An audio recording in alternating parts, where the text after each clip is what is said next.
Like we're doing 5 or 6 and 7 things at one time. That's good. First of all, my name is Edward Lance Montgomery. Normally people just call me Ed or Eddie, but I'll get to the reason why it's Edward Lance Montgomery for my art career, if you will. Right now, speaking of careers, I'm working on my 3rd career. My first career was 20 years spent in Uncle Sam's Army, and my second career after I graduated from Cal State using the GI Bill, Cal State University, San Bernardino, Coyotes. Yeah. And I went to work for civil service, and some of the best co-workers you can ever have are here today.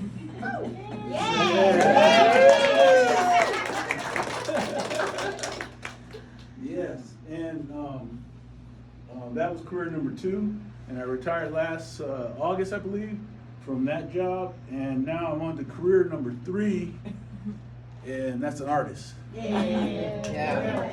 Or visual artist. Thank you.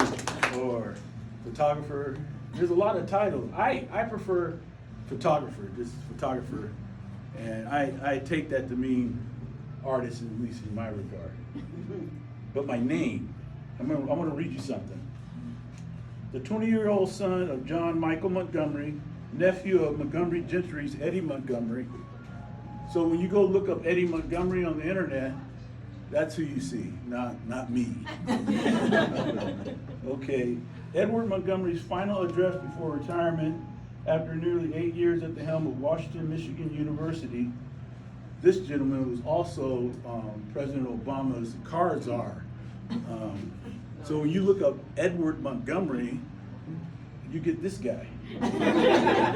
So I use my middle name. That's why Edward Lance Montgomery, and you get me. All right. We're so lucky. Yes.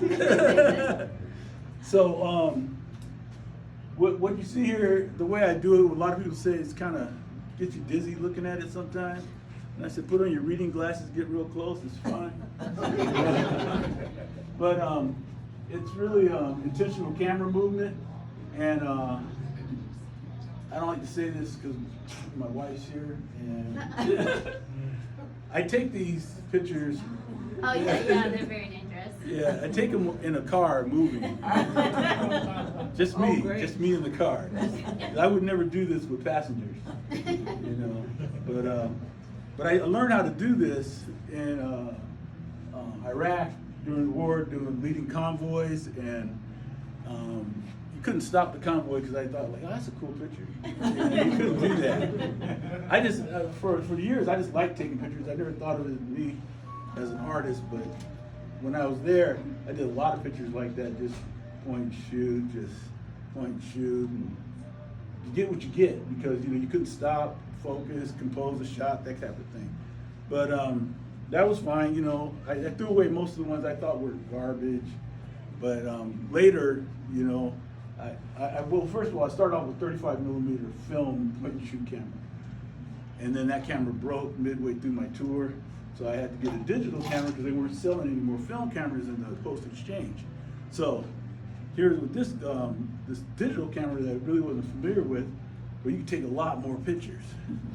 So I did, and just so you understand, each image has a name, and you have a quotation mark, like this one is Blue Joshua right here.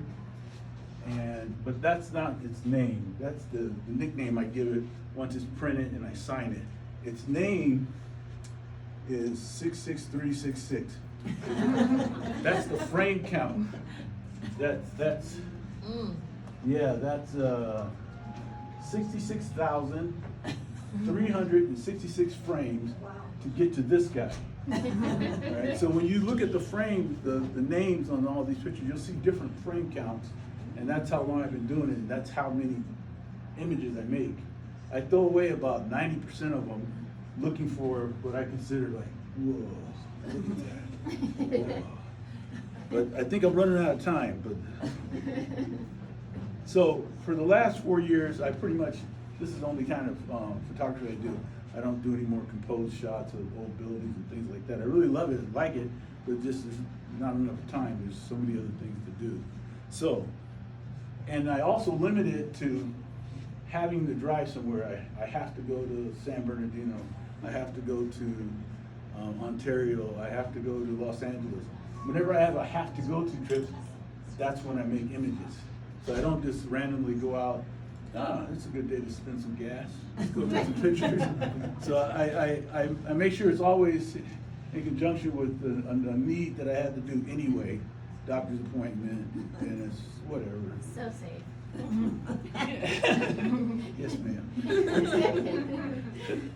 But post-production, to get from here, this is printed on enamel coated aluminum, and the post-production in Photoshop is to get this, you really, this hammer,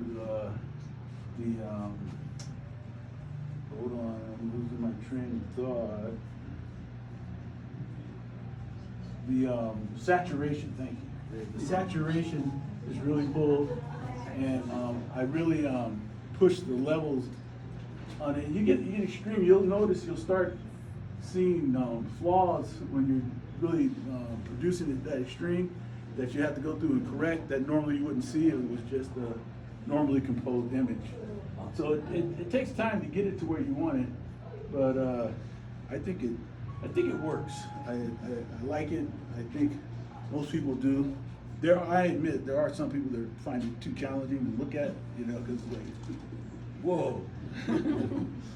But I normally shoot at an aperture of 140 or f/45, or shutter speed at 1/5, and my auto ISO and this focal length. But my focal length's at 300, right? And that really 300 millimeters, like the table out there with the red tablecloth. You can bring it in to look at just one leg of the table. Because I'm shooting that stuff that's really far away and bring it in close. And that has some kind of wonky effects too. So it all lends itself to what I've made here. And I know I'm running out of minutes, so I'm trying to jump ahead. And okay, why do it? Why do it in the first place? Well, it's kind of like therapy, for other various things that have happened. So it helps to kind of work through those things. And I just like creating stuff, It seems like half our family is creators of some sort, and it's just it's love doing it, creating things. And I guess that's the big reason, is just really enjoy it.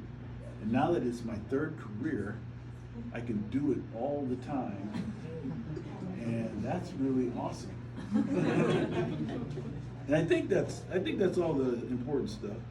I want to thank everybody that came, that I asked to come, family, friends, and friends of family, and just great people, and all the people I didn't ask to come that are here anyway.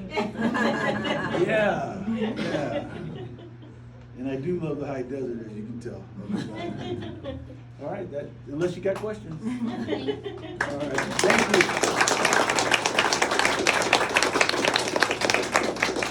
I think we're going to do this again down the hall.